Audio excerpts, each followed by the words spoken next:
Succession Planning Podcast. Would you still love your suppliers if they told you what they were really thinking?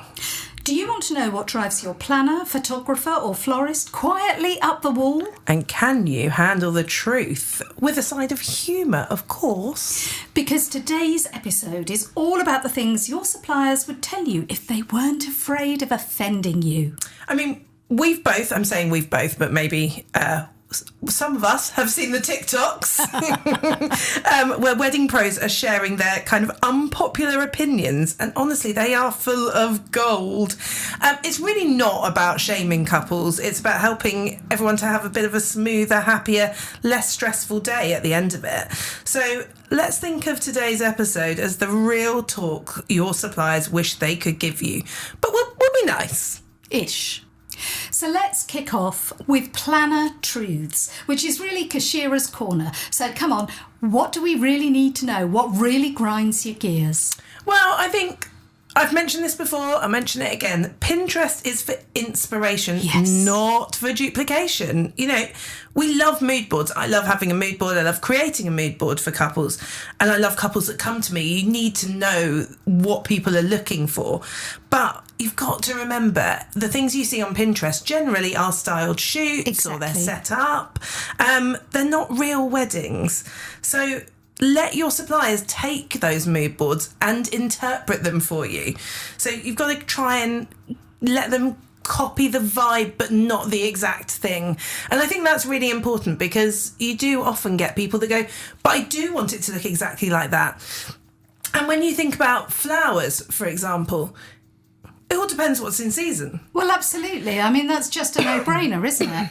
I mean, I think it comes back to that age-old thing of managing expectation, really, doesn't it? And managing your own expectation. Be realistic about it. Yeah, and I think that's it. I'm never going to stop anyone doing a mood board. Absolutely love them, but let's be real. Okay. So that's my first one. My next one: if you trust us, please let us do our jobs. Oh, more, please. I know, I feel like, is that a bit... That feels like something that might cause offence. But if couples micromanage the way you work, you haven't got the room to be so creative. And all I want as a planner, and all we all want as suppliers in the industry, is for your day to be exactly as you want it, to be seamless, to be absolutely perfect. And that's what you pay us for. Yeah. You pay us to make that happen. But it's just remembering that we do know what we're doing, and trust us that we will do it, and we will do it to the best of our ability. And when things change on the day, when things alter and amend, they're the points you don't see, and they're the bits that you don't know, that we are running around behind the scenes making sure that it still is exactly what you wanted. So I think in the planning process, perhaps couples feel, actually, I have got more control of this bit, and so sometimes it can be a bit overly controlled. Well, what happens on the day is often very different to what you've initially planned.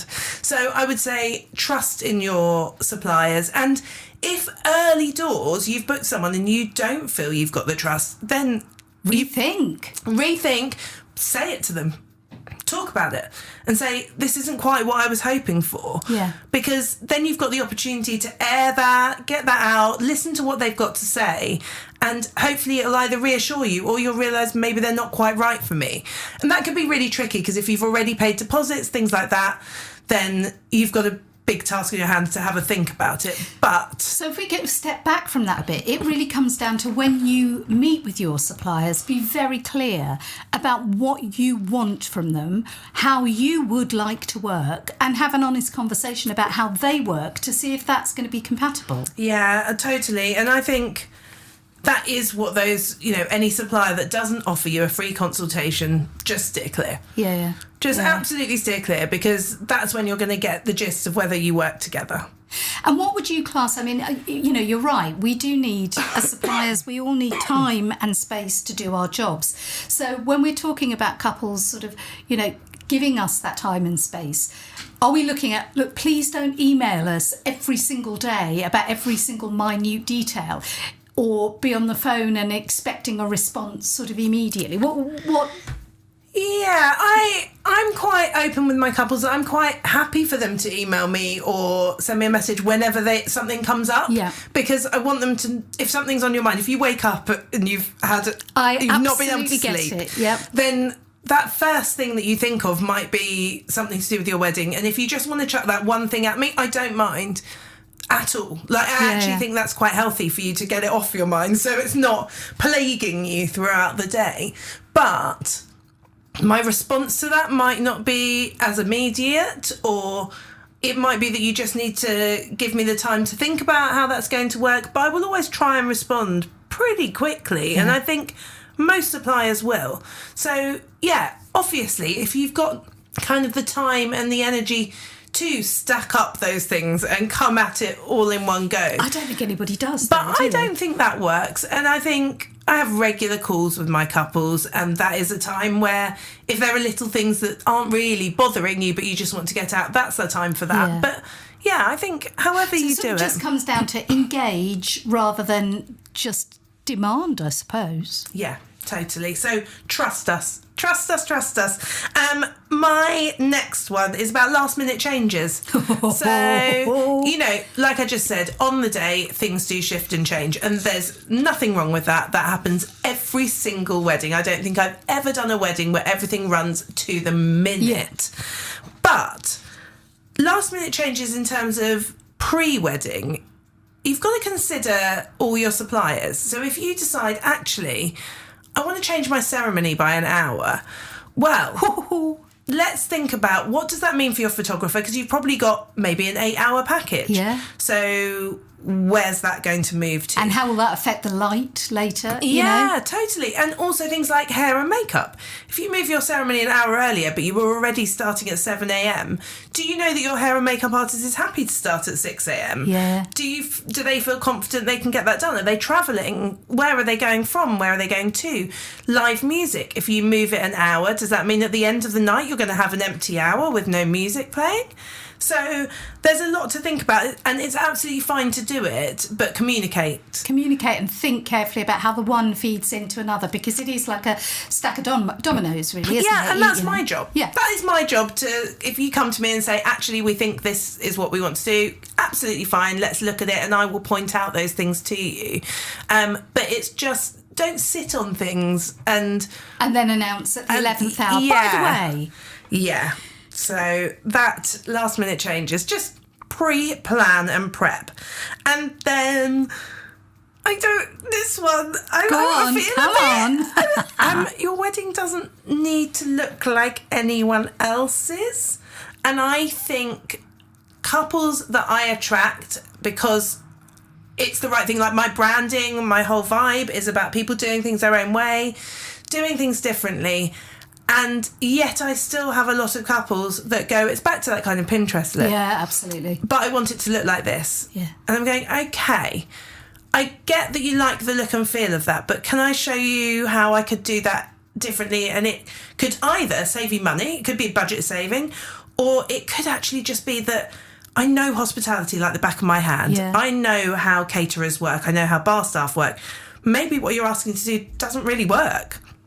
And you're causing problems along the way that are going to just unravel. Yeah, it's going to unravel. So I think remembering it doesn't need to look like anyone else's. And I don't think most people do come at their wedding going, I want it to be about me. I want it to look different. Of course. But as you get into it, a lot of the time you fall into but we do want it to look like that. And we do want it to, and that is the same as everyone else sometimes.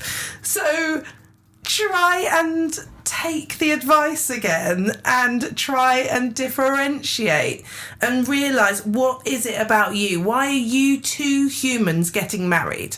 Absolutely. What's your story? Like, let's look at it differently. So, yeah, it's not just your Pinterest board come to life. I know these are kind of mixed up, but, yeah, you've got to think outside the box and let me think outside the box for you. Well, and again, that comes back to this is what you're paying your planner for. Totally. So I think they're my big truths. Very brave. You've owned it, darling. I know. I hope I haven't offended anyone with that. I'm trying to think, like, now, because I just said all of that. What did I say? Is anyone going to be upset? But hopefully not, because that's the whole point of this, is we are just saying, this is what we think, this is how we feel. So hopefully it's a bit of insight that maybe people haven't had before. Well, and also I think quite rightly, you wouldn't necessarily think of it from your supplier's point of view. You will be looking at it very much through, we're getting married, this is what we want, it's all going to be lovely, we're so excited. Quite rightly, really, your planner, your suppliers are going to be the last people. Their point of view is going to be the last that you think about. But if you're smart, it can really help to just have a little moment to take these points on board. Yeah, and I don't know if you're covering this in a bit, Vicky, I'm not sure, but we've talked about it before, ghosting. Yeah, don't do it. I've got to put ghosting Please in there. don't. Do you know what? Especially if you just inquire and then someone sends you their pricing or they send you an email back and you decide it's not for you, not the end of the world if you don't go back to them. If you have a consultation call, if you take and use someone's time, at least have the decency to respond and let them know what you're planning. Because no one's going to be offended, but that, I'd say, is probably my biggest... I think that's universal across all suppliers, actually, because it's not that we're, oh my goodness, I'm so hurt, but it is just that I've invested in this. I'd like to know. And also I like people. It's lovely when you speak to someone and you engage with them and you're like, oh, that's really exciting. And I guess my main thing, that is probably the one area where I sometimes feel like I'm ready to cause offence. Go on, can you just tell me? So, yes, that would be my last one. But how about you, Vicky? Tell us your celebrant truths. Okay, so I think for me a big one is couples always want to drill down into, yes, but how long will the ceremony take? And I always say to them, let's start with, what do you want in your ceremony? Actually, little plug for my own blog. Go and have a look at Spot On Ceremonies. There's a blog up at the moment about what you might want to include in your ceremony. Oh, I like that. Yeah, because it is a bit like, it's a bit of a cliche, but it is kind of like baking a cake. And my first big meeting with a couple is sitting down and going, what are your ingredients? Yes. Do you want to tell your story, how you met and how you came to this beautiful, perfect day? Are there people who have been important to your journey that you want to acknowledge, or perhaps people who are no longer with us but whose legacy have given you something as people that you make work as a couple? Would you like... Are there people that you want to read? Are there poems that you want to read? Is there music? Do you want a group sing-along? Do you want traditions? How do you want to do your vows? So before you even start thinking about how long will it take, think about, what do you want?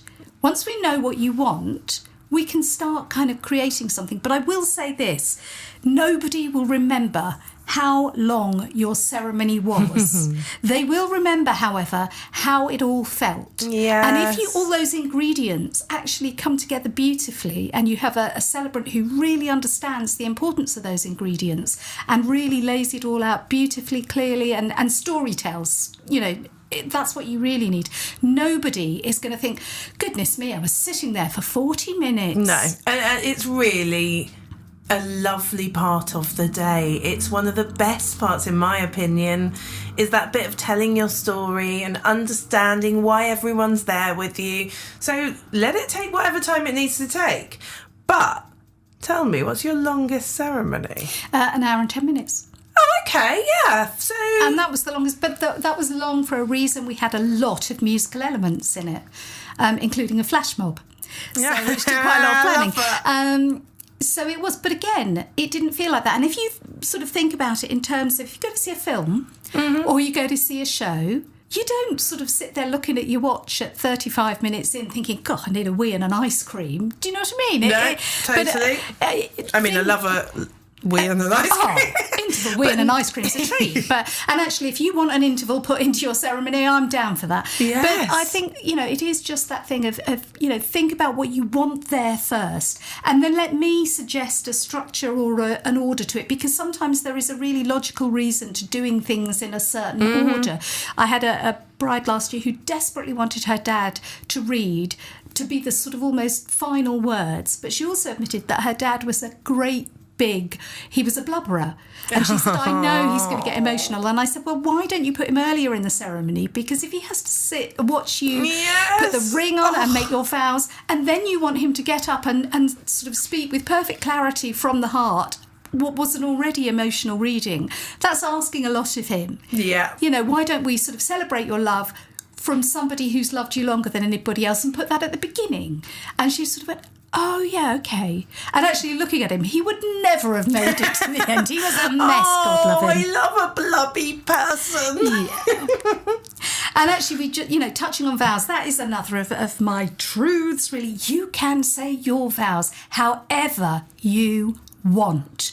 Just because tradition, if you were doing it in a registry office or in a church, there is a prescriptive way of doing that. Yeah. The whole reason for choosing a celebrant is that you can write it your own way. You can do it your own way. You paddle your own canoe. You just don't have to do that level of, oh, I will, I do. We can do it. You can read declarations to each other. You can answer questions that I ask you, but we can weave in some funnies and we can ask your guests to get involved. Will they make a promise to you as a couple? So, people who come to me with we've thought about our vows, so we'd like the traditional ones, please. It's like, it's not what you're there for. No. You're there to make it better. Exactly. And again, that whole thing really of time. Don't worry if your vows are a little bit lengthier. If there are things that you really need to say, that you really want to promise each other, why would you rush that? That is such a big deal.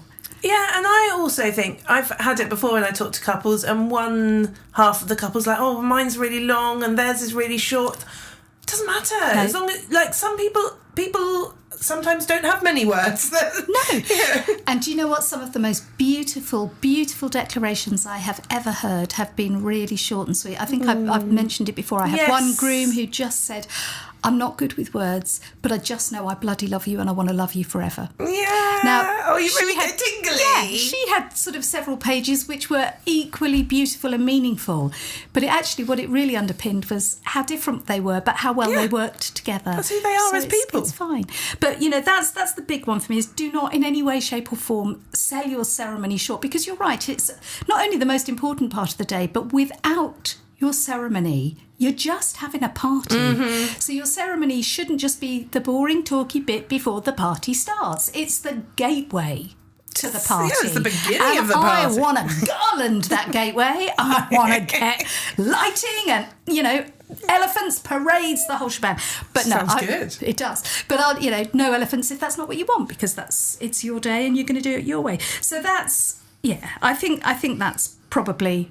but the only other thing I would say is families are lovely and helpful, and they all want to get terribly involved in what you do on your big day, and in many, many different ways. Your ceremony, I think particularly families, your gran had this or your mum had this at hers and then so did your sister. It would be a really lovely thing to continue that family tradition. There is quite a lot of very well-intentioned pressure. Hopefully well-intentioned. Yeah, well, not always, but that's another story. But it shouldn't ever be forced on you. And if that's not you, not everything that your family suggests has to make the cut. It really doesn't. So don't be shy. Or if you can't do it, talk to your celebrant, talk to your planner, get them to help you sort of answer your family. I find that really helps. So if couples come to me and they say, oh, so-and-so really wants us to do this, can you explain a reason? Like, can you give a reason why we can't because we don't want to do it? Yeah, totally. Absolutely. I can pull that rabbit out of the hat. Like, whatever reason. I can come up with a genuine reason as well. Ways to still somehow incorporate a bit of what the family wants. But perhaps it won't be in the ceremony. Perhaps it's something that we will print on the service booklets if they're having, so it still feels, but your team are there, and that's the other thing that I will always say is, if you're not sure about anything, ask advice of your celebrant or indeed any of your suppliers. Don't sort of come up with a unilateral decision because you feel you have to make that. If you're not sure about something, again, you are paying your suppliers, and you're paying them as much as for anything else as their expertise and their experience. The chances are they will have come across whatever it is that's bugging you before, and it will take them 2 minutes to go, I tell you what, why don't we do X, Y and Z? Bish, bash, bosh, problem solved, everybody's happy. Love that. And talking about other suppliers, we did have a little whip around, a little ask around of our supplier friends and see what their kind of honest truths were. And one of the first ones that came up was, please feed us. Yeah. And do you know what? Most of us that are there for the whole day now, it's in our contracts anyway, that we need a hot meal. But I think it is always lovely when a couple says, oh, but that person's here for a few hours, we want to feed them, but actually the ones that you have to feed are the ones that are there all day. Yeah, I think that's very reasonable. It's really reasonable. And I've never expected to be fed the 3-course meal that your guests are having. No, of course not. I'm just happy to be fed a meal. And I think that's the same. Photographers, bands, on-day coordinators, anyone that's there for a longer amount of time, they're working non-stop. So generally when you sit down to have your meal is generally when we can all stop and go, oh, quick, have a bite to eat. Yeah. So don't forget to feed people. It will be in most contracts, like I say. But actually, just sometimes with couples, if they go, oh, we need to feed you, like, that's a lovely thing for them to have even thought about. But yes, that was one of the ones that came back. And then the other one that we were not unduly surprised by, I think, is if there is a sort of family drama or an awkward dynamic, please tell us up front. Yes. Don't let us find out sort of as we go along and leave us hanging and wondering, oh, I'm not quite sure how to tread with this. Be really direct. We are so used to the sort of dramas and the, and one bride said to me, I think actually at our getting to know you meeting, before she'd even booked me, she said, can I be really upfront about this? There is this. And I'm not going to say what it was because it's quite a specific hotel. But she just said, I can't, I need to work with people who can confidently deal with that. Yeah, and that's fair. And I was actually on the radio this week talking about family dynamics and what should you do, what shouldn't you do, what's important, what traditions should you follow. How many times do you have to say it? You do you. Yeah. You do you, but give us a heads up. Yeah. Because it's nice to know the reason sometimes. It's nice to be able to preemptively go, well, and then for us not to put our foots in it, feet in it, because if you've got, I don't know, divorced parents or two people on, who just don't get on, we could quite, unwittingly kind of go, oh, would you stand there next to them for this next... Oh, my Lord. Yeah. The photographer needs to know. They need to know what photos you want and who's in those photos. Yeah. So totally let us know about family dynamics. Next one is... this came from a florist, actually, and I think it's really fair. We're not judging your budget. None of us are judging your budget. We just need to know honestly what it is. Yeah. It is, and it's a bit chicken and egg. When couples first come to me, they go, well, I don't know what my budget is because I don't know how much things cost. So that's why working with a planner, I can go, okay, you've told me the kind of thing you want. I would suggest this is how much this is going to cost. I would suggest your budget needs to be around this. You can then look at that and go, yes, I think that's right, or what can we do to bring that down, or yeah, we're happy with that. So telling a florist you've got £500 when really you've got 2,000 doesn't help them. No, you're not going to get a better deal. Or, no, you're just going to get less. So let us know. And some suppliers, quite rightly, have a minimum spend, or they have budgets that they work from, because that works for them. And with experience, with knowledge, we do all get to the stage of going, well, we know how much this costs us or how much time this takes, therefore it needs to be this. Floristry and cakes are a really good example of the cost, everything is rising, and year on year the cost of ingredients and the cost of flowers is increasing. So we do have to sometimes, some suppliers build in a buffer for that, and they will say, do you know what, we'll give you this quote, but there is the likelihood that there will be a slight increase on the cost of chocolate. Yes. So it may go up. But yeah, we're not judging your budget, but we do need to know to make sure we're offering the right thing, and that's the case across the board. Yeah. Other one, timelines do matter. We talked about this a minute ago, but when you're completing questionnaires, if you don't know yet, that's fine.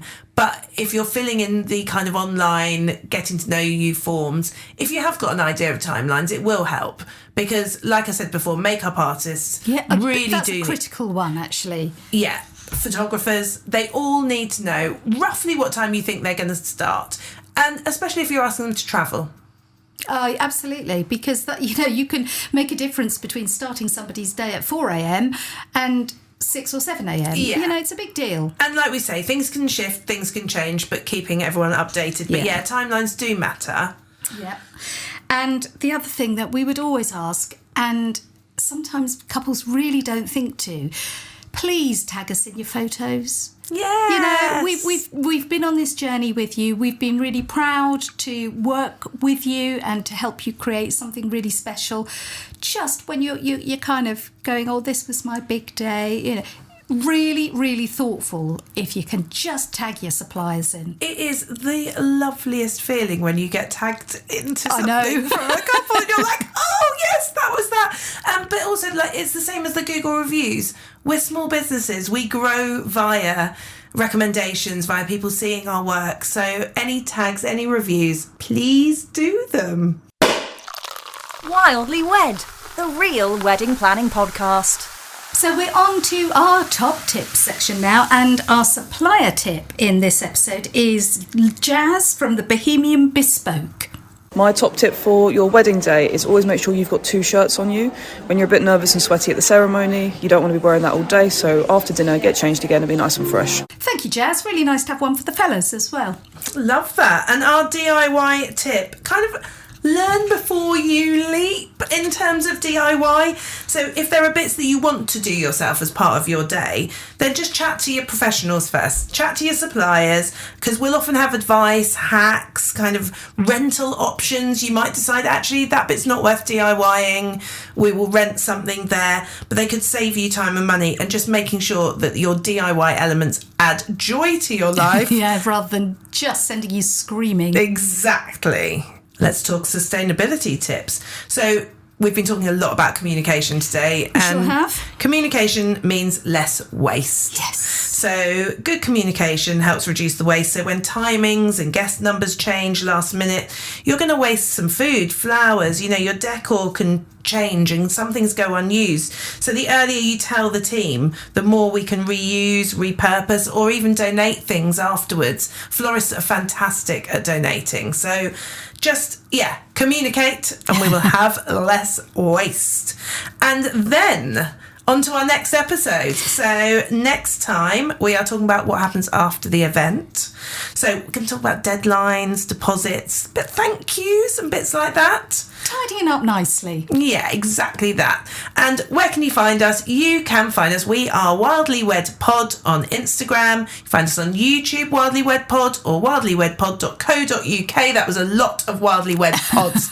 We'll see you next time. Say I do to the Wildly Wed podcast. Follow us on Insta at Wildly Wed Pod.